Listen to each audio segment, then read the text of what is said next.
Titanium palmolein കേസുകളിൽ തനിക്കും മന്ത്രിമാർക്കുമെതിരെ ഉയർന്ന അഴിമതി ആരോപണങ്ങൾ പൂർണ്ണമായി തള്ളിക്കളഞ്ഞുകൊണ്ടായിരുന്നു മുഖ്യമന്ത്രിയുടെ വാർത്താസമ്മേളനം.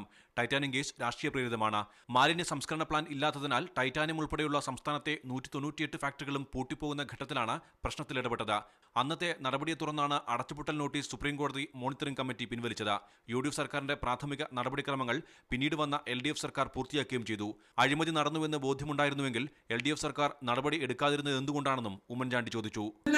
പരാതി ഉണ്ടെന്ന് അറിഞ്ഞിട്ട് 5 കൊല്ലം അധികാരത്തിലിരുന്നവർ ഒരന്വേഷണത്തിന് ഉത്തരവിടാൻ സാധിച്ചില്ല എന്ന് മാത്രമല്ല, ഈ അഴിമതിയാണ് നിന്ന് പറയുന്ന ആ പ്രോജക്ട് നടപ്പിലാക്കിയത് ഇവരാ. പാമോലിൻ ഇടപാട് സംസ്ഥാനത്തിന് നഷ്ടമുണ്ടാക്കിയിട്ടില്ലെന്ന് ഉത്തമ ബോധ്യമുള്ളതുകൊണ്ടാണ് കേസ് പിൻവലിക്കാൻ തീരുമാനിച്ചതെന്നും മുഖ്യമന്ത്രി പറഞ്ഞു. 1.5 കോടി രൂപ ഗവൺമെന്റിന് ലാഭമാണ്, എന്നിട്ട് നഷ്ടമാണെന്ന് പറഞ്ഞ പ്രചരണം അത് അറിഞ്ഞുകൊണ്ട് എന്റെ മനസ്സാക്ഷിക്കെതിരായിട്ട് ഒരു നിലപാടെടുക്കാൻ കിട്ടില്ല. ഞാൻ മുഖ്യമന്ത്രിയായപ്പോൾ കേസ് പിൻവലിച്ചു.